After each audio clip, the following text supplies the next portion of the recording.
kulanti wacan wanaagsan dadkaana daawanaya oo meel kasta oo aad joogtaan halkani waa stuudiyeena magaalada Minneapolis gobolka Minnesota ee wadanka Mareykanka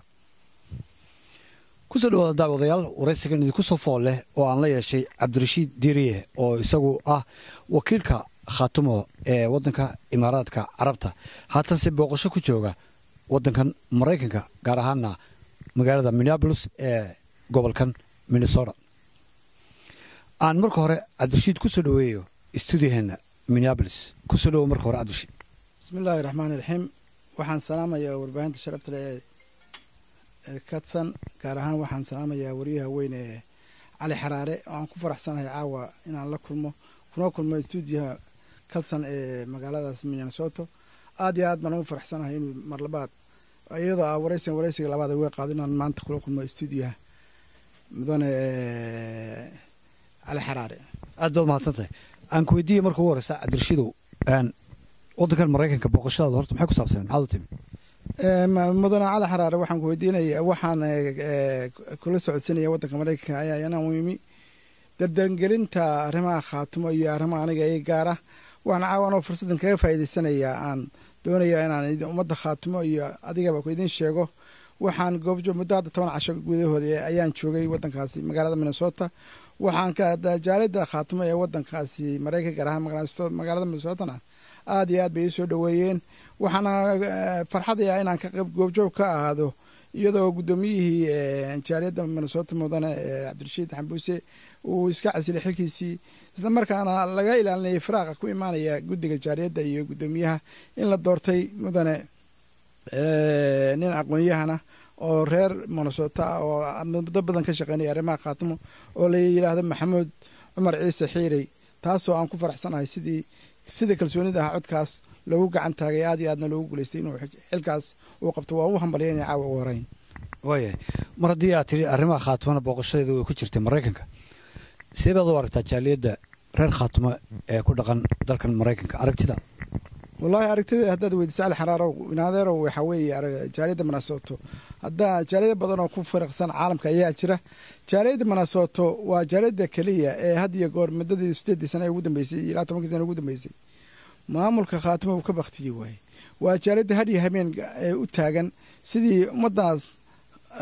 كل عن قبل الأساسي لوجا صار لها دبعتها سيدي أي مدة صومالية جودة هامبا يجارهم قبل الأساسي لبكي يكون جيران رجادي طبعاً كاسنادود لوجا صار لها آدي آد بنوه هملين يا مرلبات يا مرسدحة جاريدة خاتمة مقالة من الصوت. أن وياه واحد دبكوا علني ما دام عدو أن عاد هالكن هذا كهر نتيمي وضن كنا عاد صمرتي أن دلك عربتنا إمارات كعاد وفرقاوي هاي وحربينا كويديو بل ضد بأمسن حلقا اللي قلت له إن خاتمة ورك يدي اللي هاي قابس أي تاعي هشيس كي خاتمة وسعون واي sida uu ka dhawaajiyay madaxweynaha maamulka Khaatumo Cali Khaliif Galleer oo marar badan ku celceliyay in fulintiisi aan lahayn an Khaatumo marka meel loo rakin daaqada ka baxday Cali Xaraare horta wax daaqad ka baxay ma jiro maamulka Khaatumona waa dhisan yahay waana shaqeynaya waana active waxa jira maamulka Khaatumo dastuurkiisa qodobka 6 baa wuxuu yahay in maamulka Khaatumo uu isaga oo doonaya inuu ummadda Soomaaliyeed uu sheego in wada hadal cid kasta oo Soomaaliya haday tahay maamulka Khaatumo haday tahay maamulka Puntland haday tahay dawladda federaalka haday tahay kilka shanaad cid kasta oo Soomaaliya oo looga soo baahdo inay wada hadlaan wada hadal la furi karo maamulka Khaatumo ama gobolada ICC waxay og tahay dhibaatooyin ragaadiyay 8 sano ugu dambeysay oo goboladaas loo bixiyay ama maamulada halada ka xidha sida Soomaaliya iyo Puntland ay hadiyo goor ay noqotaan meel ay ku hardamaan oo ay dhibaatooyin dadkii halka ku dhaqan ay ka geystaan oo ayna ogolayn in maamulka u dhaxeeya ama maamul ay dadka gobolada degan ay helaan sida gobolada kale ay u horumareen ama maamul joogto ay helaan sida daraadeedna gobolkan gobolada ICC maamulka Khaatumo shacabka ku dhaqan waa shacab nabadeed waa shacab doonaya inay ummadda Soomaaliyeed horumarkeeda amnigeeda ka shaqeeyaan waa shacab u taagan in midnimada ummadda Soomaaliyeed annagu haddaan nahay gobolada ICC waxaanu ka cabanaynaa maanta warbaahinta aan u sheegaynaa in 8 sano ugu dambeeyay gobolada ICC gobolada Khaatumo ay noqdeen meel ay ku hordamaan quwadahan maamuladan naga horeeyey ee maamulka khaatumo iyo maamulka somalilan dhibaatooyin badan ay geysteen maalinbana qolo ay kusoo duusho ay dadkii halkaa ay ka dhigaan wax barakiciyey wax la laayay wax dhibaato loo geystay taa markaan aragnay baa waxaa dhacday in aan wadahadal la furnay cid kasta oo dhibkaas aynan wax ka qaban karta sidaa daraaddeed marxaladdii koowaad waxaa kasoo jawaabay maamulka somalilan oo muddo hadda 2 sano uu noo socday wadahadal oo hadda wadahadalka maamulka khaatumo ay gashayna ma aha maamul ay u geystay baqdin dhibaatada ay ka geysteen goboladaasi maamulkan somalilan waa mid aan indhaha laga qarsan karin waa mid dagaalo badan iyo dhibaatooyin badan ay ka geysteen xukuumaddan hadda dhalatay iyo tii maamulka hore ka horeeyey yaa waxay ka geysteen dagaalo badan sida kii kalshaal oo kale oo sida taleex oo kale sida laascanood oo kale sidaa daraaddeedna waxaan markii aan dhibaatada aragnay yaa waxaan si dhiigga soomaaliya loo yareeyo waxaanu ka door bidnay in bal lagu dayo wadahadalkaasoo dee maamulka khaatumo saldhig u ah in la wada hadlo cid kasta oo aan wadahadalkaas aan la galaynana aanu soo dhaweyno saasaa muddo 2 sannadood wadahadalkaas ay ku socdeen isla markaana maamulka puntland wax wadahadal oo ilaa hadda noo furmay ma jiro haddii ay yimaadaan wadahadalkaas maamulka puntland oo aan u aysan jirin meel ay ka joogaan gobolada SSC maamulka khaatumo ay ka joogaan hal degmo hal tuulan ha ahaatee kama joogaan waa magacun sidaa daraaddeed maadaama shacbigii aan mas-uul ka ahay ee dhibaato intaa ay qabaan waxaan ku khasbannahay in aanu u raadino xal nabadgelyo oo ay kala sinmaan ummadooda ma xuma inaad heshiis la gashaan somalilan oo aad isafgarataan oo aad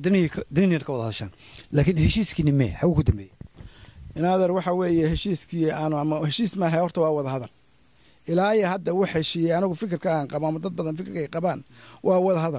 wadahadalkaas oo ah wadahadal ay noo geyn dilicsanaan aanu jilicsan maadaama somalilan dhulka 95% ay haystaan gacanta ku hayaan wadahadalka aan la galayna somalilan wuxuu yahay mid aan xal aan moodnay si dhiig ummadda Soomaaliyeed u baaqdo wadahadalkiina waa socda arrimaha la isla gaartay ilaa hadda wax intii wadahadalka u furmeena waxyaalo badan baa isbedelay oo aan hore u jirin saddex markaa ahaato wadahadal ay ummadda Soomaaliyeed ay aragtay in goboladaas Soomaaliya oo muddo badan ay noqdeen meel lagu hordamo ay wadahadal furmeen si loo gaado geedi socodka ummadda Soomaaliyeed ama midnimo Soomaaliyeed loo gaaro wadahadalkaas waa loo baahan yahay waana cid kasto u baahan ama Puntland u baahan ama Soomaaliland ama federaalkana waanu soo dhaweynaa waanu ka shaqeynaa wadahadalka gudoomiyaha golaha wakiilada ee Somaliland Salman Gaal mar dhexdii oo hadlay waxa uu ku tilmaamay heshiiska ama wadahadalkii baan idhaahnay u dhaxeeyay maamulka Khaatumo iyo Somaliland waxa uu aragtidiisa ku tilmaamay isagoo waliba ah magacii wakiilka golaha wakiilada ama golaha odayaasha ku hadlayay ayaa waxa uu sheegay in heshiiskaasi ahaa mid 2 nin oo isku iskuul ama 2 nin oo isku kalaasa isagoo u jeeda Axmed Maxamuud Siilaanyo oo madaxweynihii hore Somaliland iyo Cali Khaliif Galayr oo isna ah madaxweynaha Khaatumo in 2 nin uu ku eka heshiisku laakiin aanu ahayn mid 2 gobol ka tarjumayay aragtida sidee u aragtaa maxaa soo ornay cali xaraaro horta ninka la yiraahdo Salmaan Maxamed Salmaan Gaal oo ah gudoomiyaha golaha guurtida Somaliland muddo hadda ilaa waa nin oday oo muddo badan ka soo shaqeeyay arrimihii dawladda dhexe ee Soomaaliya iyo ka horba muddadii uu xalka ka hayay gudoomiyaha golaha guurtidana waxyaalo badan oo aan jeclaysan haddaan nahay gobolada SSC ay way jiraan oo ka soo duulaya Salmaan Gaal ninka la yiraahdo Salmaan Maxamuud Aadan waxa weeye nin odaya isla markaana waxaa jirta beel ahaan wuxuu ka soo jeedaa bariga Burco gaar ahaan beesha la yiraahdo Solomadow waxaad ogeydeen in Salmaan Gaal uu ahaa goobjoog ka ahaa isagoo noonayo goobjoog ka ahaa ama uu go'aamiyey markii laga isku dilay daala SSC iyo maamulka Soomaaliland isku dilay Kalshaale oo halkaas ay ahayd in nabadgelyo ka dhaliyo waxay ahayd ninkii odayga ee nabadgelyo ka shaqeyn lahaa laakiin si may dhicin taas arrinta maamulka Khaatumana dewaarno waxa weeyaan wali ilaa hadda wax bislaaday ma jiraan waa wada hadal waa isaaf kalad arinta ka soo go'day hadiyo goor Salmaan Maxamed Aadan uu ka sheegay warbaahinta ama arrimaha Soomaaliya uu ka hadlayna waxa weeye waxaan ka jeclahay in dhanka wanaagsan eego dhanka nabadgelyada uu eego dhanka soo dhawaanshaha labada beelood uu eego dhanka kursiga maamulka uu ku fadhiyo uu eego sidaa daraadeedna anigu arrintaas uu Salmaan Gaal ku hadlay kumana raacsanin wadahadalkaasna maamul iyo wuxuu ka dhaxeeyaa iyo maamulka Soomaaliland maamul Khaatumo ka dhaxeeyaa hadalka ka soo yeeray Salmaan dee goobjoog buuna waana ogaa in maamulka somalilan wax la qariyeyna maaha wadahadalkaas dhowr marxaladood buu soo maray jabuuti buu soo maray etoobiyuu soo maray hargeysuu soo maray isla intaas waa ayaan daro inuu maanta isagoo intaa ogaa inuu maanta yidhaha wax wadahadala ma jira wadahadalkaasna mid ay noo geysay baqdin aanu ka baqayno maamulka somalilan maaye waa mid aan doonayno mar labaad aan ugu celino inuu miiska wadahadalka la isugu yimaado. gudoomiye cabdirashiid waxaa jirta sidaad la socotid baa dagaallo iyo iska horimaad dhinaca ciidamada oo ka dhacay ereyada tukaraq oo iska hor yimaadeen ciidamada somalilan iyo ciidamada puntland sida wararka hordhici ay sheegayaanna dad baa ku dhaawacmay labada dhinacba dagaaladaasoo kale aragtidaada maxaad odhanahay? wallaahi dagaal maanta soomaaliya ka dhaca horta waa mid ayaan darro ah. annaku haddaanu nahay mas-uuliyiinta khaatimo dhiig soomaaliyeed oo maanta ka dhaca gudaha soomaaliya marna raari ka noqon mayno, laakiinse waxa ayaan darro ah maamulkaas puntland tukaraq keliya maaha. waxaad ogeyd in maamulkii ka horreeyey ee cabdiraxmaan faroole isagoo ay tahay maamulka puntland dadkii laga qabsaday ama maamulka laga qabsaday gobollada s c oo ay waajib ku ahayd inuu gobollada s c gacanta maamulka puntland ku soo celiyo, waxaa dhacday inuu har galay uu 80 tignaga faroole kusoo weeraray magaalada taleex, dhibaato badan ka geystay. taa waa laga soo gudbay. waxaa dhacday inuu qoroley ayaan dhaweyd ay dagaal ka dhaceen oo maamulka puntland leeyahay lugbu ku leeyahay, waa laga soo gudbay. haddadan oo taagan iyadoo madaxweynihii dowladda federaalka uu joogo magaalada garowe oo uu si adag loo soo dhaweeyey. waxaad arkaysaa arrinta waxa ayaan darro ah madaxweyne kasta oo dowladda federaalka qaranka ah inuu magaalada garowe ka noqdo uu soo gaaro oo isagoo madaxweyne jamhuuriyadda federaalka uu yahay uusan arrimaha khaatimo ama dhabka dhibaatada ka dhacan hoos baan kugu sheegay beesha warsageliya beesha dhulbaante dhibaatada ay qabaan inuusan marna uusan soo gaarin. waxaan halkan hambalyo ugu dirayaa wasiirka qorsheynta dowladda federaalka jamaal oo kormeer ku tagay gobollo ka mid ah uu ka soo jeeday gobollada s c gobollada sool sanaag iyo cayn. taas waxay ka hoos garaysay in maamulka somalilan uu control ku yaala magaalada tukaraq oo weerar ku soo qaado. isla markaana halkaa waxaa ka caddaatay inuu meeshii la doonayay maamulka puntland inuu difaaco ama soo celiyo haybadii iyo sharaftii gobollada s c in controolka maanta uu yidhi wasiirka amniga ee puntland uu yidhi aan idaacadaha ka maqalno waxaa maamulka somalilan kusoo xadgudubtay magaalada tukaraq oo ah xuduuddii noo tiilay. marka waxaan la yaabanahay maamulka puntland inuu u haystaba xuduuddii magaalada tukaraq. sidaa daraaddeedna cali xaraar waxaan leeyahay dhibka halkaa ka dhacay ee maamulkaas khaatimo ay ku hayaan maamuladan hareerahu waa mid aanu u soo bandhigin ummadda soomaaliyeed, waa mid indhaha laga qarsaday. maamul kasta ama dowlad kastoo federaal timaada indhaha ay ka qarsatay dhibka loo geysanaya gobollada s c. inagoon cidna eedeynayn ciddana ka mas-uulahayd ciddana ka mas-uulahayd haddana ka guddoomiye ahaan cidna ma u diri lahayd baaq nabadeed oo dagaalada ku wajahan? waxaa weeye baaq nabadeed waajib bay nagu tahay, mid diini bay nagu tahay, mid soomaalinimay nagu tahay, mid waxay insaanimay nagu tahay. waxa ayaan daraha dhibaatooyinka ka taagan guud ahaan ummadda soomaaliyeed inay istaagto oo ummadda soomaaliyeed gacmaha isqabsato oo ay nabadgelyadoodii iyo sharaftooda iyo karaamadoodii soo ceshato waa midda aan hajigool aanu u taaganay oo ka shaqaynaynaa. ta kale arrintan maamulka khaatimo ama gobollada s c waxaanu jecel nahay in dhibaatada ay ka baxaan. waxaanu jecel nahay in ummadda soomaaliyeed ay la qaybsadaan dhibka maanta haysta. waxaanu jecel nahay sidii ummadda soomaaliyeed loo midayn lahaa inay ka qayb galaan. waayahay cabdirashiid diiri aan ku weydiiye su-aal kale oo ka duwan dhinacan siyaasadda iminka aan dhowrka su-aalood kaa weydiiyey. waxa weeye runtii waxaad aada isugu muuq egtihiin weliba qacda hore marka lagu arko madaxweynaha jamhuuriyadda jabuuti ismaaciil cumar gelle. madaxweyne ismaaciil cumar gelle innaba miyaad qaraabo la tahay? wallaahi horta madaxweynaha ismaaciil cumar gelle madaxweynaha dowladda jabuuti oo ay ummadda soomaaliyeed afka soomaaliya ku hadashaa ay had iyo goor madaxweynahaas aada iyo aada ugu kalsoonyihin aan u haysan ummadda soomaaliyeed aabbihii ummadda soomaaliyeed inuu yahay. waxa weeye waa isu egnahay waa ummadda soomaaliyeed oo dhan ama meel kasta ay joogtay ama jabuuti ha ahaato ama kenya ha ahaato ama meel kastoo aan tago waa laysku kaaya khaldaa. waxaana maanta anigu aan doonayaa oo aan warbaahinta u sheegay horena waa u sheegay haddana waa u sheegay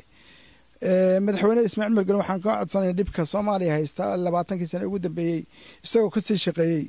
isagoo ummadda soomaaliya shirar badan u qabtay haddana inuusan ka taalin jabuuti waa dalka yaga walaalaha yaga soomaaliya waa dalka yagii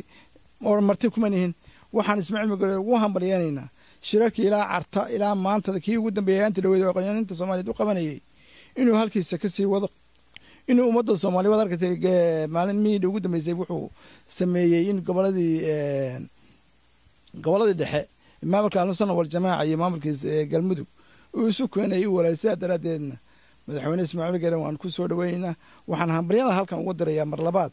kaalinta uu hadiyo goor uu ka shaqeeyay sidii dawladdu ka shaqeeyaan arrimaha Soomaaliya iyo ummadda Soomaaliyeed sidoo mid laha waxaan aan leeyahay halka ka sii wad waxaan leeyahay aantii waxa argaysa markii qarax ka dhacay Jazeera dawladdu ugu horeysay soo gudbitay wasiirkeeda caafimaadka iyo intaasoo tiim oo caafimaad ay soo diray